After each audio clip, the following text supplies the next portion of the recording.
को छोड़ के है। अभियोनियाल आया ना, हाँ ठीक है, चलो back to topic, we not. तो रेंडर लेयर्स और रेंडर पास एओवीज में क्या डिफरेंस है? रेंडर लेयर में आप एओवीज ला सकते हो, पर एओवीज के अंदर रेंडर लेयर नहीं ला सकते, पहली चीज। मतलब आप एओवीज रेंडर लेयर के हिसाब से भी सेट कर सकते हो कि मेरे को मान लो की लाइट है, अब की लाइट में मुझे स्पेकलर चाहिए, शाइन चाहिए, राइट चाहिए, लेकिन कोई कह यार बाउंस लाइट में भी अगर मुझे रिफ्लेक्शन मिल जाता है, क्योंकि बाउंस लाइट मैंने किससे बाउंस लाइट मैंने आईबीएल से ली है, तो आईबीएल मैंने हिसाब किया, तो आईबीएल में जो रिफ्लेक्शंस और स्पेकलर्स हैं वो भी मुझे चाहिए।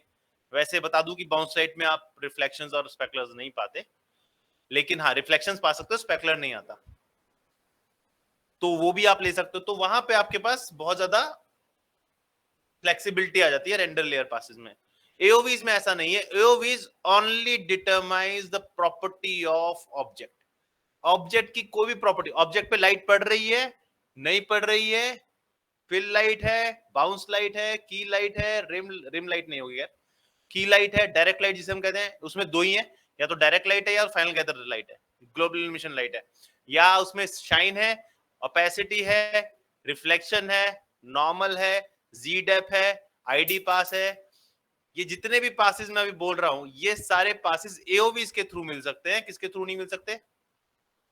रेंडर लेयर के अंदर आप ला सकते हो, ऐसा नहीं ला सकते, पर रेंडर लेयर की प्रॉपर्टी नहीं है। दूसरी बात, रेंडर लेयर्स आपको कुछ अलग अलग, जैसे एम्बिएंट ऑक्लूजन पास जो होता है वो आप रेंडर लेयर से निकालते हो, एओवी से नहीं निकालते। आप आरजीबी पास जो है वो रेंडर लेयर से निकालते हो, एओवी से नहीं निकालते। एओवी से आपका स्पेकुलर, रिफ्लेक्शन, ओपेसिटी, ट्रांसमिशन, सब सरफेस स्कैटरिंग के 3 passes, motion vector, ID pass, Z depth pass, normal pass, ये सारे पासेस निकाल सकते हो। ये एक्चुअली सीन के अंदर एग्जिस्ट करते हैं, बट हम उसे अलग इन्हीं के थ्रू कर सकते हैं, हम ऐसा नहीं कर सकते, और ये करना भी नहीं चाहिए। मान लो आप बोले यार मुझे स्पेकुलर चाहिए, एक काम करता हूँ, एक फिल लाइट लेता हूँ, की लाइट लेता हूँ, उसे लगाता हूँ, उसमें डिफ्यूज ऑफ कर देता हूँ एक में, और एक में स्पेकुलर ऑफ कर देता हूँ, तो एक में सिर्फ डिफ्यूज मिल जाएगा, एक में सिर्फ स्पेकुलर मिल जाएगा। ये दोनों चीज अगर आपको एक साथ मिल जाए तो, यानी आपको सब कुछ ना करना पड़े और एक साथ आपको मिल गया तो इजी हो जाता है। तभी हम एओवी से हम प्रॉपर्टीज को निकाल सकते हैं जो ऑब्जेक्ट पे इंपैक्ट पड़ रही है थ्रू आर सेटिंग। तो रेंडर पासेस वो होते हैं। लेयर पासेस के अंदर आप सेट कर सकते हो, आप वांटेड और अनवांटेड ऑब्जेक्ट्स में डिफाइन कर सकते हो। आप ये कह सकते हो कि चलो आज मैंने इस बॉटल को प्लास्टिक का दिखाया, कल इस बॉटल को स्टील का दिखाना है, तो आप वो चेंज कर सकते हो। कुछ चीजें ऐसी हैं जिसमें आप चेंजेस कर सकते हो। ठीक है, ये हो गया। इसके बाद जो आता है वो आता है सबसे important, render settings. Render settings क्या होती हैं? अगर एक ही वर्ड में डिसाइड करूं तो क्या? प्रॉपर्टीज? नहीं, एक वर्ड में। सर मैं बोलूं सर? हाँ बोल। Sir optimisation sir. नहीं, ऑप्टिमाइजेशन नहीं, ऑप्टिमाइजेशन एक नाम है, लेकिन एक्चुअली वर्ड है क्वालिटी। ठीक है सर। Quality controlling. आप क्वालिटी कंट्रोल कर सकते हो थ्रू रेंडर सेटिंग्स। आपको रेजोल्यूशन कम चाहिए, क्वालिटी। आपको सैंपल्स कम चाहिए, क्वालिटी। आपको स्पेकुलर इतने हाई रेज में नहीं चाहिए, क्वालिटी। आपको डिफ्यूज इतने अच्छे सैंपल में चाहिए, क्वालिटी।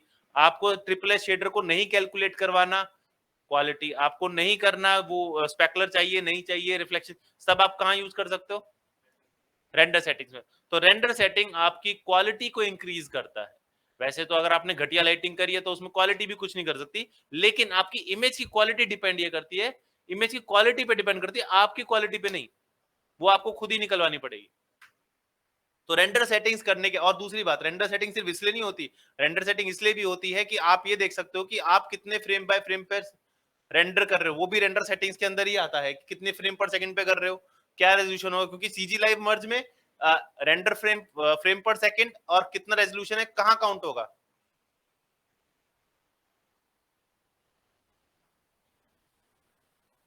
रेंडर कौन से कितना फ्रेम रेजोल्यूशन होना चाहिए, कितने एफपीएस का होना चाहिए, कहां काउंट होगा, कहां से लूंगा मैं, जो शूटेड वीडियो है जिसे शूट करेंगे उससे होगा। ये हुआ, खत्म हुआ।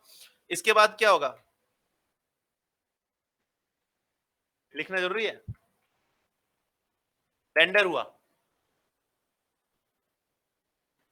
हाँ रेंडर हो गया, चल रहा है अभी रेंडर, रुक जाओ, बहुत टाइम लगता है रेंडर होने में।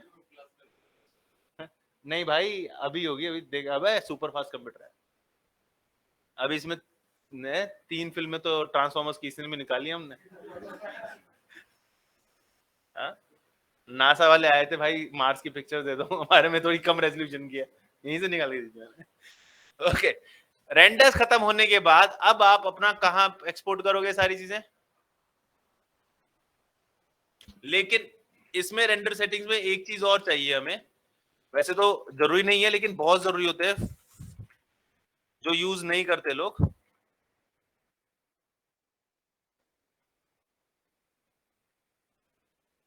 फोल्डर डिस्ट्रीब्यूशन, फोल्डर डिस्ट्रीब्यूशन भी एक ऐसा बहुत अहम चीज है जो आप बाद में नहीं करना चाहोगे, और अगर 1000 या 10,000 फ्रेम है तो बिल्कुल नहीं करना चाहोगे।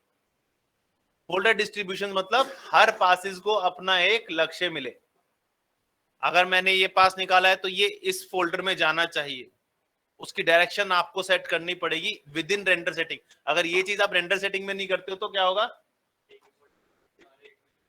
सबका मालिक एक, ये है बंदा फेक। ठीक है, तो आप भी चलते, रेंडर हो गया, रेंडर होने के बाद कौन सा सिस्टम यूज कर रहे हो, एई और न्यूक। ठीक है, हाँ तू फोटोशॉप पे एक फ्रेम करियो, होता है, हाँ जी।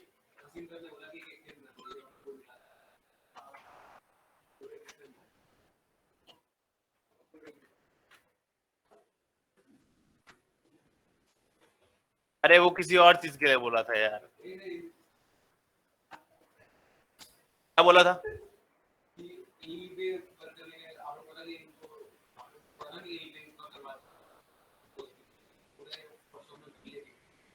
किस चीज पे प्रॉब्लम भी तो वो ऐसी होगी ना,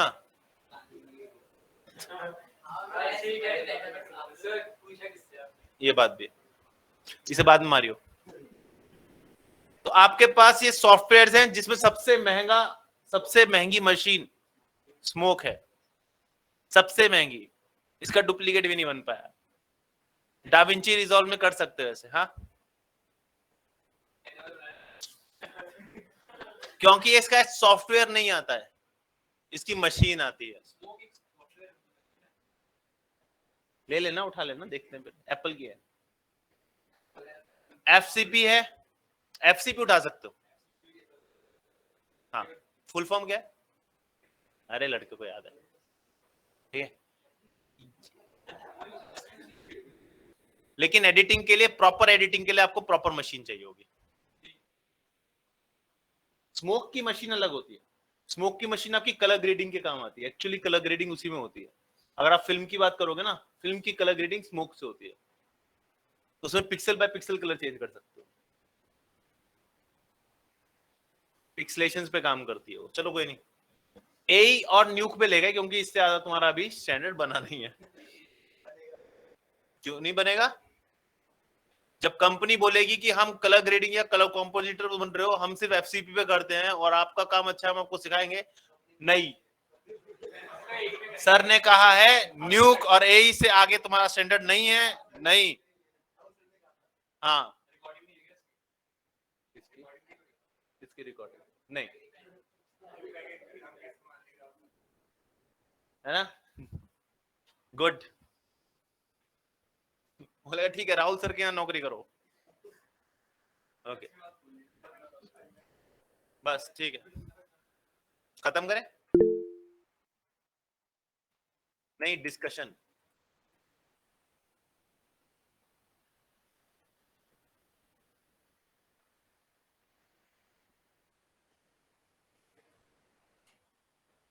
दिल बहादुर आ गया। ओके, आप इन तीनों में से किसी में भी ले गए, सबसे पहला काम क्या होगा?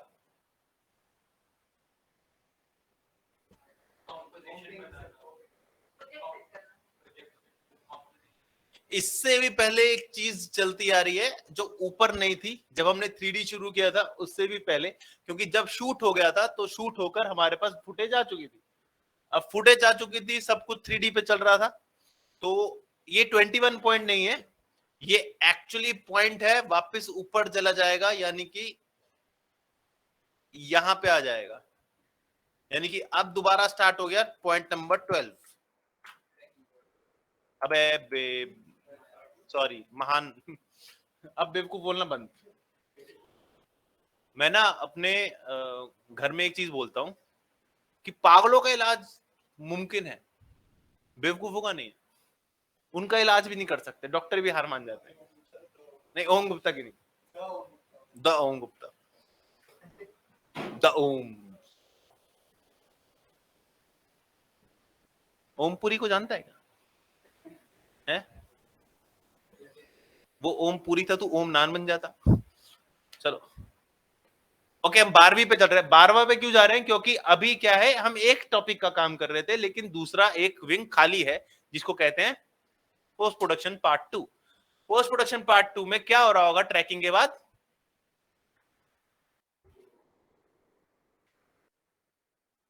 जब तक ये होता रहेगा तब तक रोटो होता रहेगा। और रोटो से भी पहले, रोटो से भी पहले जो चीज हमें चाहिए थी, तो रोटो को हटा देते हैं। इससे पहले जो हम चाहिए थी वो चीज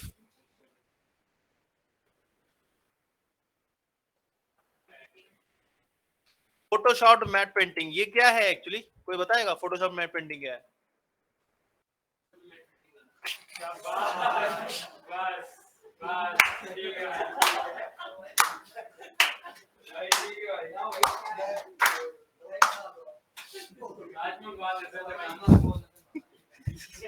ऐसे ऐसे घूमेगा देखो मैं उड़ा।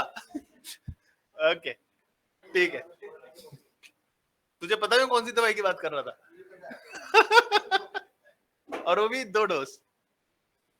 ठीक है ओके, फोटोशॉप मैट पेंटिंग का मतलब है आपके पास शूट आ गया था, आपने उसका एक प्री विजुअलाइज फोटो बना लिया, ताकि ये फोटो मैट पेंटिंग के बाद आप जब काम करना शुरू हो, क्योंकि आपने ध्यान देखा होगा एसेट्स हम पहले भी डिसाइड कर चुके थे, तो एसेट्स की कहीं से फोटो मिल सकती है हमें, और उसका हमने matte painting, rough matte painting बना दिया, ताकि हमें पता चल जाए कि एक्चुअली हमें करना क्या है।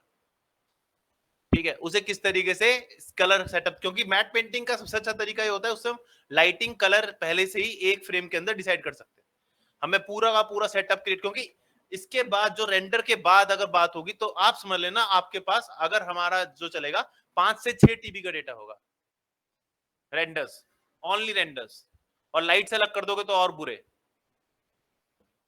Should I display render passes, layer passes कौन कौन से हो सकते हैं और एवीज कौन से इसमें अंदर, मतलब रेंडर पासेस के नाम लिखवाऊं, लेयर पासेस के जरूरत है या सबको आइडिया है? ऑलरेडी तो अभी बताया था ना ऑलरेडी। तो इतने सारे पासेस, मान लो आप 1000 फ्रेम के पासेस है। अब 1000 फ्रेम के पासेस अगर आप मान लो लगभग लगभग 20 लेयर पासेस होंगे, 20 लेयर पासेस होंगे, और एओवीज करीबन 8 होंगी, कितने होगा 28, तो 1000 इंटू 28,000 फ्रेम होंगे आपके पास। अब 28,000 फ्रेम में एक फ्रेम मान लो लगभग, अब EXR चलता है तो एक फ्रेम 40 MB से 30 MB का होगा एक फ्रेम, तो अगर एक फ्रेम 30 MB का होगा तो 28,000 फ्रेम कितने MB के होंगे? 1 मिनट, हेलो सुपर 30, तो 5 से 6 से 7 TB आपका लगेगा। अब उस डाटा को आफ्टर इफेक्ट या न्यूक में ले जाना एक अपने आप में बहुत बड़ा चैलेंज है। हाँ जी, तू छुपा क्यों है? नहीं बात वो नहीं है, मैं तेरे को जानबूझ के छुपा रखा है। अच्छा ये तो यहां बैठा है। तो मैट पेंटिंग से फायदा क्या है? मैट पेंटिंग से एक्चुअली हमें पता चलेगा कि हम कोई चीज गलत तो नहीं कर रहे हैं, या जो चीज हमें नहीं चाहिए वो भी हम लाके दे रहे हैं वो गलत है, क्योंकि हमने कई बार देखा है कि हम गलत चीज ऐड करते हैं। फिर याद है वो बोट की जो लाइट थी वो बहुत गलत हो गई थी, तो वो हमने चेंज करनी थी, तो मैट पेंटिंग में डिसाइड हो गया, तो हमने उसी के बाद हटा दी। और हम टेस्ट रेंडर शॉट्स निकाल के उन टेस्ट रेंडर शॉट्स को भी मैट पेंटिंग के थ्रू बना सकते हैं कि हम बनाएंगे, लग रहा है, क्योंकि कभी कभार विजुअलाइजेशन में प्रॉब्लम होती है, स्टोरी में कभी कभार प्रॉब्लम होती है, वो सॉल्व नहीं होती, तो उसका एक अल्टरनेट रूप भी ढूंढना, क्योंकि शूट तो हो चुका है। अगर आप शूट करने वापस जाओगे तो क्या होगा, वापस स्टेप 1 पे पहुंच जाओगे, या स्टेप 2 पे पहुंच जाओगे, या स्टेप 3 पे पहुंच जाओगे, और फिर से क्या होगा, दोबारा सब कुछ होगा। ठीक है, तो आपका फोटोशॉप मैट पेंटिंग एक तरह से समझ लो विजुअल स्टोरी बोर्डिंग हो गई, एक ड्राफ्ट स्टोरी बोर्ड बन गया फोटोशॉप मैट पेंटिंग। अब फोटोशॉप मैट पेंटिंग के बाद क्या होगा, अब स्टार्ट होगा वांटेड और अनवांटेड थिंग्स। अब ये वांटेड अनवांटेड थिंग का मतलब क्या होगा, जो हमें शूट में चाहिए, जो हमें शूट में नहीं चाहिए, वो डिसाइड हो जाएगा। जैसे कि मान लो हमने किया था तो रोटो करना पड़ा था स्काई को, स्काई को रोटो किया था, यहाँ वो है नहीं, एक टीम नहीं है, इस टीम ने तो डुबाई दिया।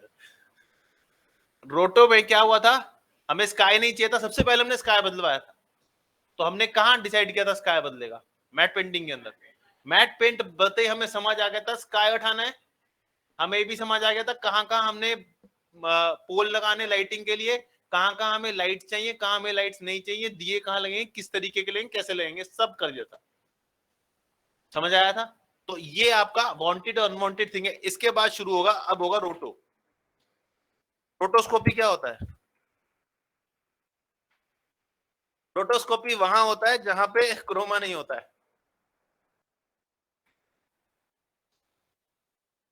हम ये भी कर सकते हैं वैसे, ऐसी कोई बात नहीं है, अगर हमें क्रोमा रिमूवल चाहिए तो क्रोमा भी चाहिए हमें, क्रोमा शूट हुआ है मान लो, तो क्रोमा रिमूवल पे बात कर लेंगे।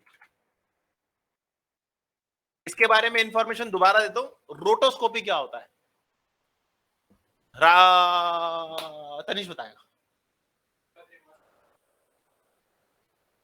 Animated masking, animated masking is called रोटो। अब वो मास्क आप, जैसे मेरे पास 4 उंगलियां हैं, एक अंगूठा है, तो आप इनको अलग अलग भी कर सकते हो, एक साथ भी कर सकते हो, डिपेंड करता है कि आप रोटो किस तरीके से करना चाह रहे हो। बाल भी आएंगे, तो बाल आप किस तरीके से करोगे, बाल का डिसाइड होता है कि बाल हम उससे करते हैं पेन टूल से, पेन टूल करके उसको स्ट्रोक में कन्वर्ट करते हैं, और 2019-2022 में तो स्ट्रोक को आप पतला भी कर सकते हो, मतलब आप एक तरह से टेपरिंग कर सकते हो, तो उससे भी बहुत अच्छा बाल निकल सकता है, नाइयो संभल के हम बाल भी हटा सकते हैं। तो क्रोमा रिमूव क्या है, क्रोमा कितने तरीके के होते हैं, क्यों,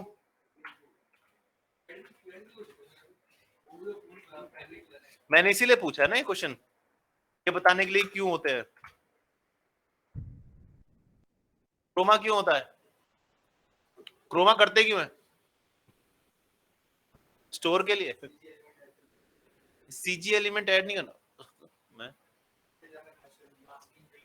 मतलब हमारे पास एक्टिंग है, हमारे पास बंदा है, लेकिन हमारे पास एनवायरमेंट नहीं है, एनवायरमेंट हम कहां से लाएंगे उस बंदे को अलग करने के लिए।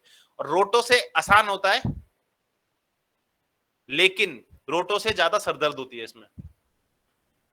हाँ होता है, बहुत चीजों का ध्यान रखना पड़ता है, जब आप शूट कर रहे हो तभी आपको बहुत चीजों का ध्यान रखना पड़ता है। हाँ, हाँ, मान ले, तो क्रोमा की शूट के लिए हमें क्या क्या ध्यान रखना पड़ता है, और हम ये कैसे डिसाइड करोगे ग्रीन है या ब्लू, कैसे डिसाइड करोगे, चलो पढ़े हुए को बात करते हैं।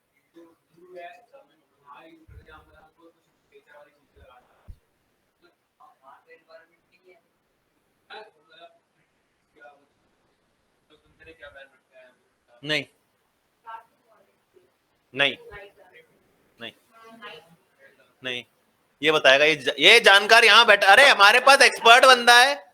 बोल, बोल मेरे चेयर, इंग्लिश में, तमिल में मत बोलियो, रुक जाओ।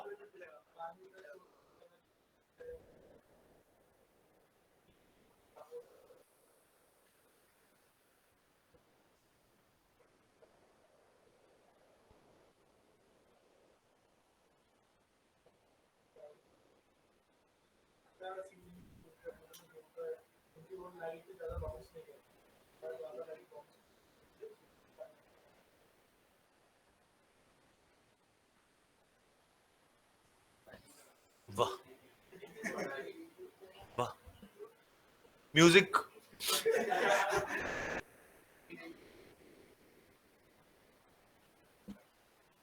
बहुत सारी प्रॉब्लम्स हैं। सबसे पहले तो ये सुन लो कि ब्लू और ग्रीन में फर्क क्या है। दोनों कलर हैं, फर्क क्या है? पहला, ये रेड से पीछे आते हैं, इसका मतलब क्या हुआ? नहीं, इसका मतलब ये हुआ कि इन दोनों की इंटेंसिटी रेड से कम है, पहला फायदा। दूसरा, red is a case sensitive. सबसे पहले आपकी आंख या कैमरा सबसे पहले रेड को पकड़ता है, और रेड कहीं भी फैलने में जरा सी देरी नहीं करता। रेड इज इक्वल टू ओम। फ्रीक्वेंसी हाई है, फैलता बहुत जल्दी है, और दीवार पे अगर हमें इंप्रेशन नीचे फिर भी दिखेगा। अगर मैं रेड कारपेट बिछा दूं ना, तो ये पूरी दीवारें आपको लाल दिखेंगी, है ना? क्यों? बहुत फैलता है भाई, बहुत फैल रहा है, बहुत फैल रहा है। रेड है। ग्रीन कम फैलता है, इंप्रेसिव है, कम फैलता है। इसकी बहुत वजहें हैं, और भी वजहें। और ब्लू सबसे कम फैलता है, पर ब्लू की बहुत सारी प्रॉब्लम्स भी हैं। ब्लू के हाई या लोएस्ट इंटेंसिटी की प्रॉब्लम यह है कि अगर आपको ब्लू से अच्छा आउटपुट चाहिए तो आपको लाइटिंग ज्यादा करनी होगी। You need a proper light setup for blue, because blue is the lowest way. तो अगर आप कहते हो कि ब्लू कम फैलता है, तो एक्चुअली ब्लू कम फैलता है और कम रेडिएट भी करता है। आप उसे इतनी आसानी से पकड़ नहीं सकते अगर लाइटिंग ठीक नहीं है तो। ग्रीन को सबसे आसान माना जाता है क्योंकि ग्रीन मिड है, जल्दी आता है, जल्दी हटा सकते हो, और इसमें ज्यादा लाइटिंग की जरूरत नहीं पड़ती। Most expensive is blue and most convenient is green. Green में आप एक लाइट मारो बिल्कुल ठीक हो जाएगा। ब्लू की प्रॉब्लम। हाँ, ये बात अलग है कि ब्लू जो है वो कम फैलता है, वो कम आता है, वो उसमें कम आता है, लेकिन लाइटिंग उतनी खाता है। If you are expensive. Number दूसरी बात, पहले बोलते थे कि डिजिटल कैमरा और एनालॉग कैमरा में भी फर्क है। अगर आप डिजिटल कैमरा लगा रहे हो तो blue will be more preferable, और अगर आप एनालॉग कैमरा लगा रहे हो तो green will be more preferable. तेरी नजर ना बहुत देर से उसी पे ही है, ले जा। और सुन, ये भी ले जाइयो, पी लियो। अच्छा, इसे पिला दे, रहने दे। इतने प्यार से दिल टूटा उसका, मैं ऐसे थोड़ी मानूंगा। ले जा, ले जा भाई, ये भी ले जा, ले। और एक भर के ले आइयो, ले ठंडा लाइयो, अगर नहीं है तो मत लाइयो, ठीक है? क्रोमा रिमूवल और भी तरीकों से स्पेशल बन जाता है, क्योंकि क्रोमा में सबसे पहले बहुत चीजें देखनी पड़ती है। पहली चीज,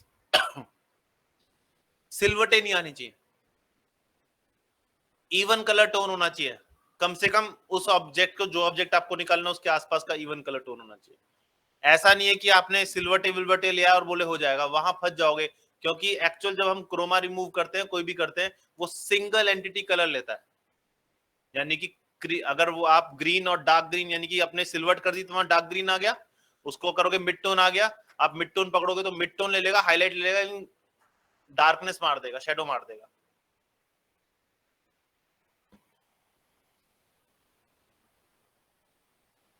नहीं, नींद तो उसे भी आ रही है रविंद्र को, लेकिन फिर भी हंस रहा है तेरे पे। हाँ, इतना बुरा पढ़ाता हूं तो पहले बताए थे, संन्यास ले लूंगा मैं, है? फिर हिमालय की वादियों में चला जाऊंगा।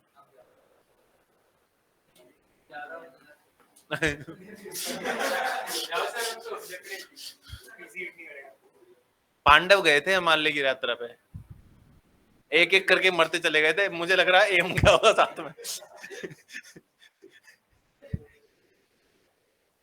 तेरे को नहीं समझ आएगा, ये लंबी कहानी है। इसके कुत्ता भी जाता है साथ में, कुत्ता छोड़ के सब मर जाते हैं। बात बतलाता है, यमराज ही कुत्ते होते हैं ना, सुने ना स्टोरी। पर ये नहीं बताया किसने कि ओम भी था साथ में। यमराज ने वहीं से काम दे रखी, तो इसको साथ लाओ। हम कहाँ जा रहे हैं? ये पत्थरियां क्यों है? ये तबड़े पत्थर क्या होगा? ये पेड़िया क्या कर रहा है? हाँ देखो, यहाँ कोई नहीं और ये पेड़ अकेला बेचारा, तो ले मार दिया। सबने अपने अपने तीर अपने आप मार लिए। अर्जुन को कहा, अर्जुन थोड़ा दूर जाइए, क्यों वहां से तीर मार भाई हमें। तुम तीर क्यों मार रहे हो? इसको मत मारियो, ये जिंदा रहना चाहिए। अभी यार राहुल सर मुझे पड़ेगा। ओके, ईशान कुछ नहीं कह रहा आज। ओके, ग्रीन, फिर से वापस आते हैं। जैसा किसी ने कहा कि आउटसाइड इनसाइड आप ग्रीन एंड ब्लू पे काम करते हो, ये बात सही नहीं है। आउटसाइड इनसाइड को कोई फर्क नहीं पड़ता, फर्क पड़ता है बजट का। बजट की प्रॉब्लम है। वैसे बाहर अगर अच्छी लाइटिंग हो ना तो आप ब्लू यूज कर सकते हो, लेकिन अच्छी लाइटिंग होनी चाहिए। थैंक यू भाई। अगर लाइटिंग डिम है तो आप ग्रीन ही यूज करोगे, आप ब्लू यूज नहीं करोगे। ब्लू एक्चुअली फेड जल्दी होता है। ग्रीन की ये खासियत है, इसीलिए सिर्फ टेम्परेचर नहीं देखा जाता, बहुत कुछ वाइट बैलेंसिंग देखी जाती है, टेम्परेचर देखा जाता है, लाइट देखी जाती है। हाँ तो पैसे होंगे ना। नहीं, आप ये भी कर सकते हो, ग्रीन कपड़ा पहन के आ जाओ, जो मना होता है। क्योंकि अगर ग्रीन कपड़ा आप पहन के आओगे तो फिर आप उसका क्रोमा नहीं कर सकते, आपको उसे रोटो ही करना पड़ेगा। नहीं तो ग्रीन तो आपका मतलब धड़ धड़ रह जाएगा, बाकी कुछ नहीं। लाल की एक प्रॉब्लम और होती है कि हमारे स्किन के अंदर रेड स्टोन होता है, वो इसलिए हम यूज नहीं करते। ग्रीन स्टोन और ब्लू स्टोन आपको नहीं मिलेगा, ये भी एक नहीं मिलता।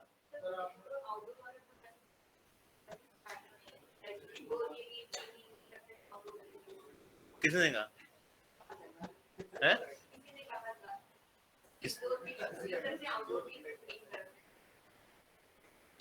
आउटडोर इंडोर का फर्क मेरे ख्याल से तो नहीं होना चाहिए, क्योंकि कई फिल्म ऐसी देखी है जहां पे आप ब्लू क्रोमा ही देख रहे होगे।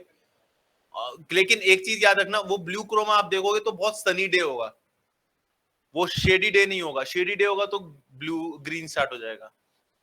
ठीक है। दूसरी बात ये भी डिपेंड करता है कि कहां कर रहे हो। मान लो आप कर रहे हो सिटी एरिया में जहां पे कोई पेड़ नहीं है, तो you will use green.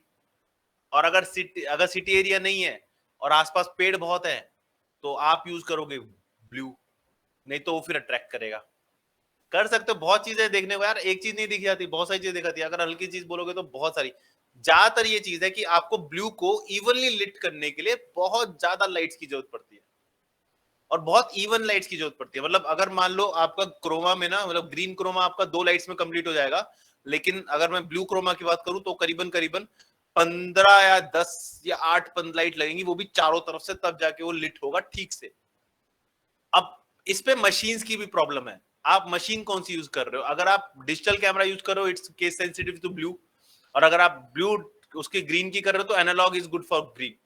But इसका एक और चीज है, मान लो आप स्टूडियो में बैठे हो, कौन से ये होती है ना स्टूडियोज, ये आजकल लाइव स्टूडियोज हो गए, यहाँ पर आप ज्यादातर ब्लू स्क्रीन देखोगे। क्यों स्क्रीन देखोगे? क्योंकि जो उनका सॉफ्टवेयर है ना, वो सॉफ्टवेयर लाइव क्रोमा कर रहा होता है। और लाइव क्रोमा अगर कर रहा है ना, तो वो सॉफ्टवेयर पे डिपेंड करता है कि वो ब्लू चाहिए या ग्रीन चाहिए। क्योंकि लाइव क्या होगा, वो बोले जा रहा है और पीछे से वो हटा जा रहा है। जैसे यहाँ पर ये चल रहा है, जो वो चलता है ना, क्या कहते हैं उसे, वाटर वाटर नहीं, ये क्लाइमेट चेंज वाला, वो पूरा ब्लू में होता है। तो वो ब्लू में इसलिए होता है कि वो हटा सकता है। तो सॉफ्टवेयर जिसमें अवेलेबल है उसमें, और उनके बने रहते हैं, वहां से कोई हट नहीं सकता, कोई चीज हिलेगी नहीं वहां से, क्योंकि हल्की सी चीज हिली नहीं कि उसने शेडो चेंज की नहीं। और सबसे बुरी चीज होती है शेडो निकालना। शेडो निकालना सबसे बुरी चीज होती है। लोग कोशिश करते हैं कि शेडो जितनी डार्क रह सके उतनी डार्क रहे, या तो रहे नहीं। क्योंकि शेडो एक ऐसी चीज है जो आप निकालोगे ना, अगर ज्यादा लाइट हुई तो ब्लू उसे खा जाएगा। आपके पास दो चीज होते हैं, एक होता है स्पिलर, एक होता है स्पिलर, और एक और होता है, उसका नाम तीन होते हैं, किंग, स्पिलर, और एक चीज होती है शायद बैलेंसिंग कुछ होता है, वो नाम याद नहीं आ रहा। ये तीन चीज यूज कर किंग करते हैं। तो उसमें जो स्पिलर होता है ना, वो बहुत खतरनाक चीज है।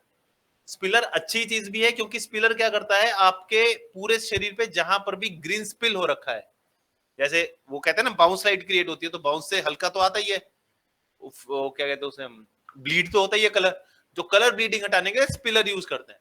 और स्पिलर आपके खत्म कर देगा, इट्स गुड, पर वो शेडो भी खा जाएगा अगर शेडो ज्यादा लाइट हुई तो। अगर ज्यादा डार्क हुई तो फिर आप उसे हटा नहीं सकते, क्योंकि डार्क हुई तो ग्रीन आपको खाने नहीं देगा, और आप उसमें से ग्रीन हटा नहीं सकते क्योंकि डार्क है।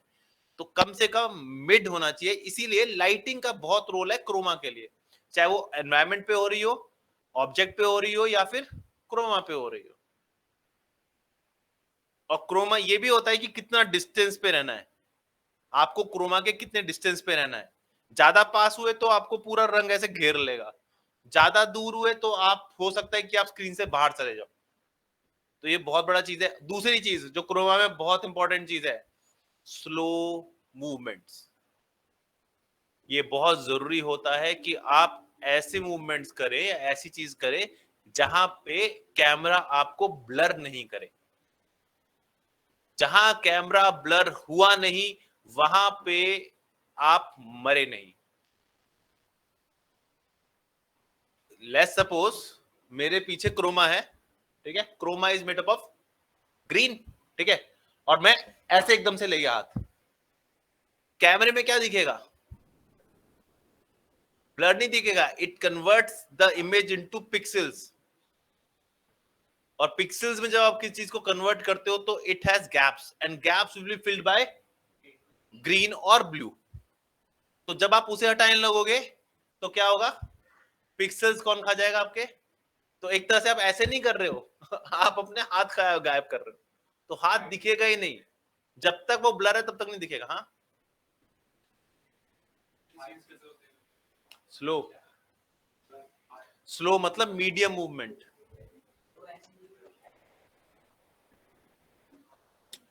वो लड़ते ऐसे हैं, उसको बाद में स्पीड। तुम्हें फास्ट एंड फ्यूरियस देखिए, कितने की स्पीड होती है उनकी? 200, 250, 300, 400 होती है ना? नहीं होती। 30-40 पे घूमते हैं वो, 30 पे चलाते नहीं, ड्रिफ्ट तो फिर उतने बड़े 30-40 पे रहते हैं। ड्रिफ्ट के लिए हैंड ब्रेक खींचना जरूरी है, और हैंड ब्रेक ड्रिफ्ट तभी मारेगी जब 80 से 100 की स्पीड पे होगी। वहां पर करते हैं क्योंकि हैंड ब्रेक अपने आप को दोबारा स्लो कर ही रहा है वहां पे। लेकिन जैसे रेस हो रही है ना सामने, तो कैमरा पिक तभी आपको करेगा जब आप स्लो हो गए। फास्ट हो गए, फास्ट बाद में हो जाएगा ना, मोशन ब्लर तो डालना है। और मोशन ब्लर भी ऐसे नहीं डलता, उसका फिर रोटो होता है। रोटो होने के बाद एक जो हमने किया था, याद है, डिस्प्लेसमेंट मैप के लिए किया था, ग्रे स्केल यूज किया गया था। उसी ग्रे स्केल को क्रिएट करता है, उसे मोशन वेक्टर में कन्वर्ट करते हैं, उस मोशन वेक्टर को फिर आप यहाँ पे मोशन ब्लर क्रिएट करते हैं। लंबा काम होता है, लेकिन काम ऐसे ही होता है। क्योंकि अगर ग्रीन स्क्रीन का शूट मिस हो गया, आपको दोबारा शूट करना पड़ेगा। मेरे पास ऐसी एक वीडियो थी यार, एक गाने की वीडियो थी जिसमें उसने ऐसे कुछ ऐसे कर रखा है, स्पिल पे हमें आया था कि मैंने बहुत अच्छा क्रोमा शूट किया, वहां पे ना पूरा हॉल क्रोमा बना हुआ था और बंदे ने शूट किया। अब प्रॉब्लम ये थी कि या तो बंदे ने एफपीएस, फ्रेम पर सेकंड, सॉरी फ्रेम पर, शटर स्पीड हाई कर रखी थी, या सॉरी लो कर रखी थी। लो करने से क्या होगा? शटर स्पीड लो करने से है? और कोई शटर स्पीड लो करने से क्या होगा? शटर स्पीड लो करने से दो चीज होती है। बहुत शटर ज्यादा स्पीड लाइट आएगी, ज्यादा आएगी, इमेज को कैप्चर करने में टाइम लगेगा, इमेज को कैप्चर करने टाइम लगेगा तो क्या होगा? ब्लर हो आएगी, जाएगा ठीक इमेज। है, ब्लर आएगी। एक ही इमेज को सेकंड्स, अगर मैं 0 सेकंड पे काम करूं तो 0 सेकंड पे एक हो रहा है, आप वो 0.1 और 0 और माइनस, मतलब एक तरह से आप 0.01, 0.02 और 0.03 को एक साथ कैप्चर कर रहे हो अगर आपने शटर स्पीड बढ़ा दी तो। और जैसी वो 3 जगह कैप्चर हुई, आपकी इमेज हो गई ब्लर। इसीलिए अगर फास्ट मूवमेंट हो रहा होता है तो उसके लिए शटर स्पीड को तेज कर दिया जाता है ताकि वो ब्लर ना करे। तो उसमें वो ऐसे कर रखा है। अब ये चीज वो ऐसे कर रहा है, ऐसे करके ऐसे किया उसने एकदम से, तो जब ऐसे किया तो क्या हुआ? इतना हाथ तो ब्लर हो गया उसका। और क्रोमा के पीछे किया तो क्रोमा के पीछे क्या हुआ? वो ग्रीन उठा दिया। हमें उसे कम से कम 3 दिन लगे उस क्रोमा को रिमूव करने में। हो गया, बट 3 दिन लगे उस क्रोमा को रिमूव करने। पिक्सल भाई पता नहीं कैसे किया है, मुझे नहीं पता शिवम सर ने किया किसने किया। वो क्रोमा रिमूव करने में 3 दिन लग गए सिर्फ उस शॉट का। मैंने कहा भाई ऐसे करके ऐसे कर लेता, बाद में स्पीड बढ़ा लेते, मोशन ब्लर डालना तो हमारा काम है, या तेज कर लेते स्पीड को, वो हम कर सकते थे। अब फाइट सीन लोग जब फाइट सीन होते हैं ना, तो उन्हें वायर डाली होती है, तो वायर में आप तो आप तेज मूवमेंट कर ही नहीं सकते। और दूसरी बात, कैमरे का जो शटर स्पीड होता है ना, वो बहुत फास्ट होता है। तो आस्ते कर रखा था या फास्ट कर रखा होगा, प्रॉब्लम वो नहीं है। आप कैमरे की भी इस तरीके क्वालिटी होती है ना, रेड कैमरे से कर रहे हो, किससे कर रहे हो, वो इंफॉर्मेशन कितनी कर रहा है, कितना ब्लर कर रहा है, कितना। और दूसरी बात, क्रोमा पे कर रहा था, मैं तो क्रोमा की बात कर रहा हूँ। शूट अच्छी है, फास्ट है, शूट फास्ट है ना, तो कैमरा भी तो उस तरीके का होगा ना। लेकिन फिर भी वो अपनी मूवमेंट बहुत कंट्रोल रखते हैं। सिर्फ एक है दुनिया में, एक ही बंदा है था जिसके लिए स्लो कैमरा लाया जाता था, अच्छा वो फ्रेम रेट भी बढ़ा देते हैं। फ्रेम रेट बढ़ाकर भी आप कर सकते हो। मान लो आप 3800 FPS पे चला रहे हो तो मिलेगा। तो एक बंदा था जो पुराने टाइम में उसी के लिए स्लो मोशन कैमरे लगाए गए थे। कौन था वो? Bruce Lee. उसके दिखते ही नहीं थे हाथ पैर। जैकी चैन तो फिर भी सिर्फ फिल्मों के लिए बना था, वो फिल्मों के लिए थोड़ी बना था ब्रूस ली। वो तो 4 मारेगा, उसके बाद बोलेगा यार इसने एक बहुत तेज मारा, बोले 4 मारे इसने। हाँ, जैकी चैन। जेट ली भी अच्छा है। नहीं, जेट ली भी अच्छा है। जैकलीन नहीं भाई, जेट ली। नहीं, जेट ली। जेट ली एक अच्छा है, एक और अच्छा है उसका, वो बहुत फास्ट है, ओंग बाक का, टोनी जा। ये जा तो ऐसे बहुत सारे एक्टर हैं जो सीख के आते हैं, वो करते हैं फाइट, तो आपको ऐसा लगता है क्या हो रहा है। लेकिन ब्रूस ली एक ऐसा था जिसको शूट ही नहीं होता था अगर उसके पास स्लो मोशन कैमरा ना हो, तो मारेगा ऐसे। मतलब रिएक्शन टाइम मोस्ट पावरफुल बंदा जो तो कराटे का था, उनका 20 साल से कराटे कर रहा था। उसको जब उसने मारा ना, तो उसने अपना हाथ तो रोक लिया, लेकिन जब उसका हाथ वापिस आ चुका था ना, तब उसने ऐसे किया। यानी उसे तब, जब तक उसने रिएक्शन दिया तब तक तो उसके दांत उड़ा चुका था वो। वन पंच बहुत खतरनाक है उसका, 1 इंच पंच। और वो सिंपल बॉक्सिंग से नहीं लड़ता था कि वो बॉक्स होता, वो मिट्टी वालों से नहीं, वो लोहे के उससे करता था। उसका सब कुछ लोहे का होता था कि वो उसमें भी मार देता था, उसको भी पंच कर देता था। ये बात सच है। लेकिन प्रॉब्लम ये नहीं है, प्रॉब्लम ये है कि आप किस कैमरे से कर रहे हो, ये भी बहुत डिपेंडेंट है। अब वो कैमरा यूज करते हैं रेड कैमरा, एक आया ब्लैक मैजिक जो सबसे नया है, आई थिंक, मेरे को इतना नॉलेज नहीं है, पर रेड कैम का नॉलेज है। रेड कैम तो 4K या 8K में निकालता है, लेकिन उसका जो क्वालिटी ऑफ कंडक्शन है वो बहुत ज्यादा है। अगर आप सिंपल मोबाइल से या किसी से कर रहे हो तब आप फंसोगे। अच्छा सा कैमरा DSLR भी आपका काम नहीं करेगा उसमें। मेरे को ऐसे नाम याद नहीं है, 1500D, पता नहीं कौन कौन से हैं, 1100, 1200, 1500, 1600, ये नहीं, थोड़े ऊपर कैमरे जो 4-4, 5-5 लाख के होते हैं, जो 5-5, 6-6 लाख के होते हैं, वो कैमरे कर सकते हैं आपका। उन कैमरेज क्या है, वो 2D कैमरा और 3D कैमरा, उससे फर्क नहीं पड़ता, बट वो कैमरेज आपको अच्छी तरीके से कैप्चर नहीं होते। ठीक है, तो ये सारी चीजें आप क्रोमा पे, जो चीज होती है क्रोमा के लिए भी अलग स्पेशल कैमरेज होते हैं, जो कैमरे को किसी तरीके से आपका कम से कम सॉफ्टवेयर काम थोड़ा कम करने की कोशिश करते हैं। लेकिन अगर मूवमेंट खराब है और शटर स्पीड स्लो है तो फंस जाओगे। तो ये भी डिसाइड करना पड़ता है, शटर स्पीड, या फिर आप कह लो कि आप FPS ज्यादा तेज कर लो, ताकि वो अगर तेज भी कर रहा हो फिर भी हमारा FPS इतना है कि हम उसे स्लो में देख पा रहे हो और आराम से काट पा रहे हैं। आप जा रहे हो 24 FPS पे और आपकी जो हाथ है वो आपका 80 FPS पे घूम रहा है, तो आपको तो ब्लर मिलेगा ही। तो ये क्रोमा रिमूव है, जो आप अब इसमें क्रोमा रिमूवल हमने तो शूट कर चुके हैं भाई, किसी का भी हो, उसे हमें रिमूव करना है। अब रिमूव करने के लिए आप न्यूक चुनो, कोई भी चुनो, आपको रिमूव करना है, ये आपकी सबसे बड़ी जिम्मेवारी है। रोटोस्कोपी वहां यूज होती है जहां पे क्रोमा नहीं होता, या आपको कोई चीज उठानी है, या फिर यूट्यूब भी बहुत अच्छा है जहां क्रोमा मिल जाएगा और आप उस पर क्लिक करोगे और क्या हो जाएगा, और आप सोचोगे आपको क्रोमा आ गया, रिमूव करना, कर सकते हो, योर विश। ओके, ये क्रोमा रिमूव हो गया। अब क्या होगा इसके बाद?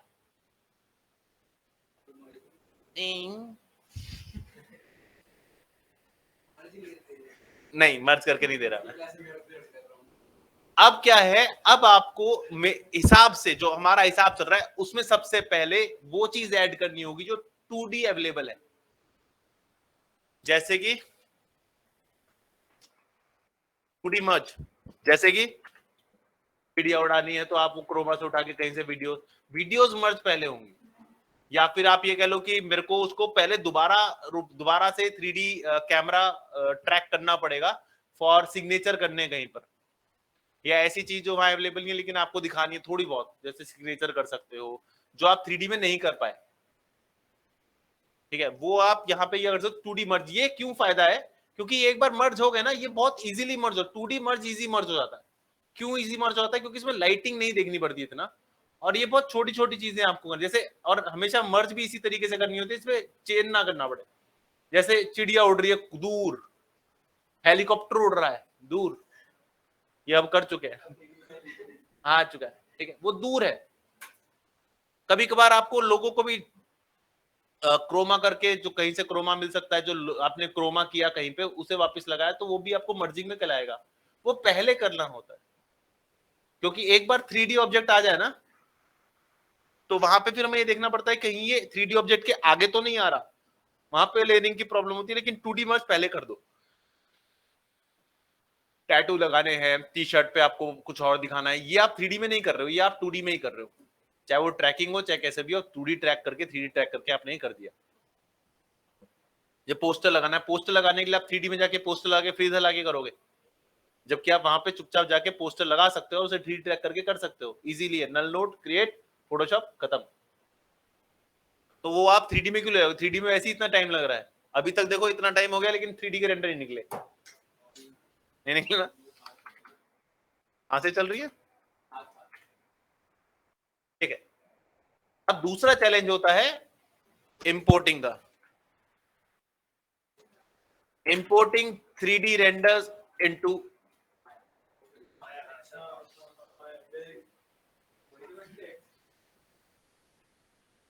ऐसे से नहीं आती अकल।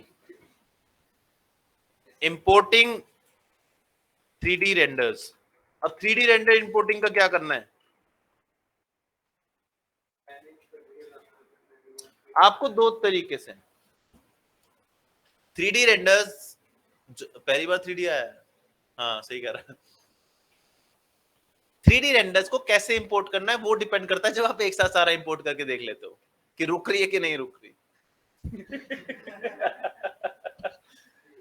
यहां पर होता क्या है, आपके ऊपर डिसीजन होता है कि आप किस तरीके से उसे मर्ज करना चाह रहे हो। कभी कभार ऐसा होता है कि हम कुछ चीजें ऐसी मर्ज करते हैं, जैसे कि हमारे में था कि हमारे पास ऑप्शन था कि हम क्या कर सकते हैं, पीछे की दिवाई लाइट्स पहले कर लें, उसका एक रेंडर निकालें, उस रेंडर के बाद फिर फॉग लगाए, मतलब layer wise rendering. Layer wise मतलब पहले बैक प्लेट, मान लो हमारे पास, जैसे मान लो पे अब एक आदमी है, मतलब एक बिल्डिंग है, उस बिल्डिंग के चार फ्लोर्स हैं। अब मैंने ऊपर वाले फ्लोर में कुछ और कर रखा है, नीचे वाले फ्लोर में कुछ और कर रखा है, तीसरे वाले फ्लोर कुछ और कर रखा है, और तीनों का रेंडर अलग अलग निकला है। तो आप क्या करोगे, आप पहले लेयर के सबसे पीछे वाले फ्रेम पे, सबसे पीछे वाले लेयर पे अटैक करोगे, यानी कि उससे मर्ज करने की कोशिश करोगे।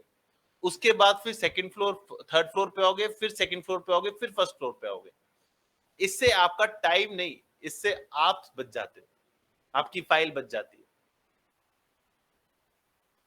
बहुत जरूरी है ये चीज देखना कि किस को पहले करके हमें ज्यादा फर्क नहीं मिलेगा। अगर मान लो आप ये कह रहे हो कि नहीं भाई सारे एक साथ करना है, सब एक साथ, मतलब पता नहीं चलेगा ये है ये है ये है, पता नहीं चलेगा, तो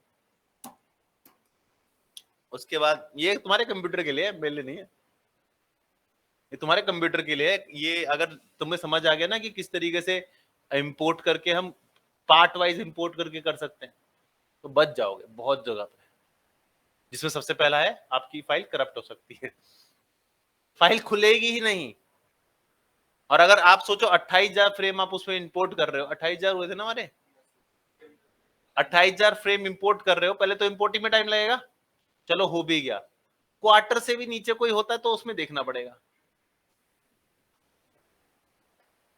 है नहीं होता, फाइनल, थर्ड और क्वार्टर तीन होते हैं, उसके बाद होता है माफ करो कस्टम, हाँ कस्टम भी होता है, कस्टम कर सकते हो और डिकॉल कर सकते हो, लेकिन करना कैसे है वो डिपेंड करता है। अब इसमें एक और चीज कर सकते हो बहुत इजीली, आप अपने शॉट के अनुसार ये भी कर सकते हो कि पहले आप सारे जितने भी अपने 3D रेंडर्स निकाले उनको कंपाइल कर लो, instead of doing exactly in footage. यानी कि सबसे पहले जैसे मान लो आप करते हो, यार एक काम करते हैं, पहले लाइटिंग सेट कर लेते हैं, मुझे पता है एनवायरनमेंट के थ्रू लाइटिंग करनी है एनवायरनमेंट, लेकिन आपने जब रेंडर किया था तो एनवायरनमेंट ही तो चेक करा था ना, शेडो ही चेक की थी, तो वो सारे आपस में मर्ज हो सकते हैं, लाइटिंग मर्ज हो सकती है, स्पेकुलर डिफाइन हो सकता है, बाद में थोड़ा सा चेंज ट्वीक ही करना है ना, उसके लिए आईडी पास पड़ा हुआ है हमारे पास, आईडी पास से चेंज कर सकते हैं। तो पहले डिसाइड कर सकते हो लेयर बाय लेयर रेंडरिंग, यानी कि सिर्फ 3D ऑब्जेक्ट्स को रेंडर करना है। 3D ऑब्जेक्ट्स को जो आपने जैसे आपने मान लो एक बार आपने ब्यूटी पास डिफ्यूज पास निकाला, फिल लाइट निकाली, की लाइट निकाली और एल्बेडो निकाला। एल्बेडो पता है क्या होता है? एल्बेडो और डिफ्यूज में क्या डिफरेंस होता है ईशांत? क्या एल्बेडो क्या होता है? एल्बेडो और डिफ्यूज में डिफरेंस क्या होता है? हाँ पता था मुझे। एल्बेडो और डिफ्यूज में डिफरेंस क्या होता है?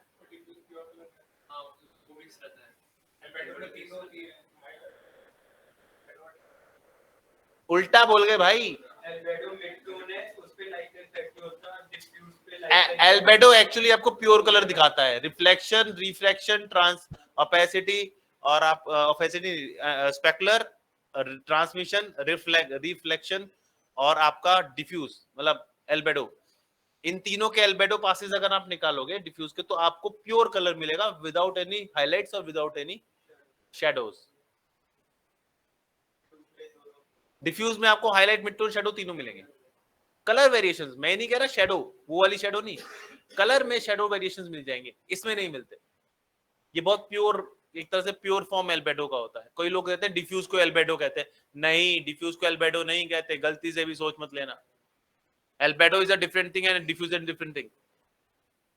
ज्यादातर हम एल्बेडो ही निकालते हैं क्योंकि एल्बेडो में लाइटिंग नहीं होती, उसके बाद हम हाईलाइट, मिड टोन, शेडोज और शेडोज को इंक्लूड करते हैं। तो ये चारों हमें पहले कर लेने हैं। एक बार हो गया आपका एक टोन तैयार है, एक बार 3D मिक्स हो गया, 3D ऑब्जेक्ट्स में कंपाइलिंग हो गई,